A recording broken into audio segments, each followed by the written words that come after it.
Hello everyone, welcome to our another video. आज के video में आप सभी का स्वागत है। आज हम बात करेंगे बहुत ही इंपॉर्टेंट टॉपिक के बारे में। आज का हमारा टॉपिक है why you should invest all your money in stocks. Why stocks should be your first priority when it comes to investment. क्यों आपको एफडी, म्यूचुअल फंड्स, प्रॉपर्टी छोड़ के अपने पैसे स्टॉक्स में लगाने चाहिए। तो आज हम बात करेंगे 5 प्रॉपर्टीज़ के बारे में, स्टॉक्स में इन्वेस्ट करने के 5 मेजर बेनिफिट्स। तो आइए इस वीडियो की शुरुआत करते हैं। लास्ट में आपके लिए है हमारी तरफ से एक स्पेशल गिफ्ट, तो मेक श्योर आप लास्ट तक जरूर बने रहें। First reason to invest in stocks is because of the country in which we live in, India. India is a growing economy. India is growing rapidly, decade by decade.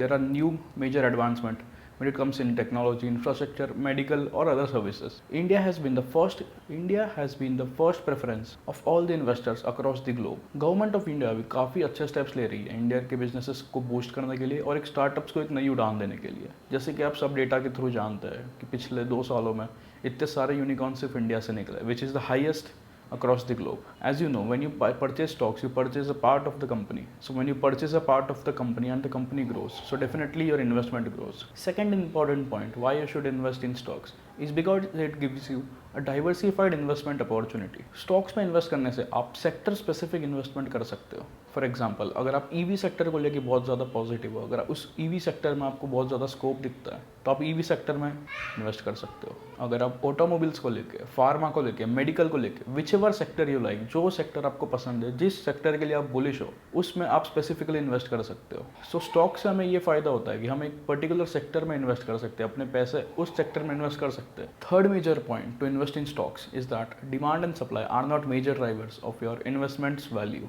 कितनी demand है, कितनी supply है, इसके ऊपर आपकी investment की value decide नहीं होती। इससे आपकी इन्वेस्टमेंट के प्राइसेस चेंज नहीं होते।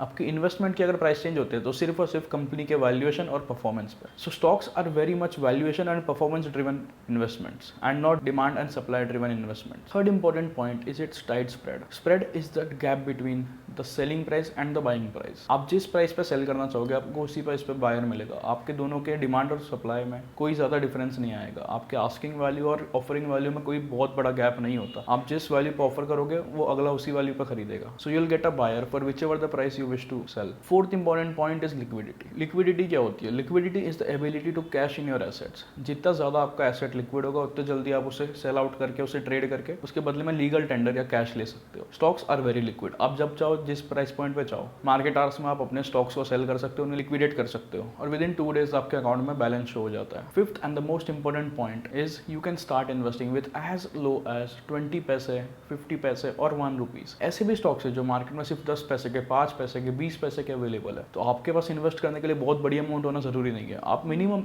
एज लो एज 1 रुपीज से आप इन्वेस्टिंग स्टार्ट कर सकते हो। आपके पास जितने पैसे हैं आप उससे इन्वेस्टिंग की जर्नी की शुरुआत कर सकते हो। पर ये चीज़ प्रॉपर्टी में या गोल्ड में नहीं है। You need a certain amount, a big amount to purchase property और gold. Before we end this video, we would like to give you a bonus tip, a bonus reason why you should invest in stocks, because stocks beat inflation. The stock market beats inflation. Inflation currently is 6.7% as per RBI. तो अगर आपकी FD आपको 5% return दे रही है तो you are still at a loss of 1.7%. You are not gaining money, instead you are losing money on your FD. तो stocks में ऐसा नहीं है। स्टॉक्स में अगर आप पिछले 10 साल में या पिछले 20 सालों में हर एक क्रैश को कंसिडर करते हुए एवरी ईयर अगर आप सिर्फ इंडेक्स में इन्वेस्ट करते हैं, सिर्फ आप जो निफ्टी है उसमें इन्वेस्ट करते हैं, still your returns would have been around 14% annually. So stocks are the best way to invest your money. Before we end this video, we would like to give you a special gift. Description में link है, वहाँ पे आप जाके अपना एक free demat account खुला सकते हो। डीमैट अकाउंट के साथ आपको मिलेगा एक रिलेशनशिप मैनेजर जो आपको इन्वेस्टमेंट्स में हेल्प करेगा। आप आपके रिलेशनशिप मैनेजर से एक फ्री कंसल्टेशन कॉल बुक कर सकते हो। कॉल पे वो आपको एक different modes of method of investing के बारे में समझाएंगे। विच stock is best for you, आपको किस में इन्वेस्ट करना चाहिए, ये सब डिटेल्स आपको आपके रिलेशनशिप मैनेजर से मिल सकते हैं। तो अभी जाके डिस्क्रिप्शन में दिए गए लिंक पर क्लिक करें और अपना फ्री डीमैट अकाउंट खुला है। Thanks for watching.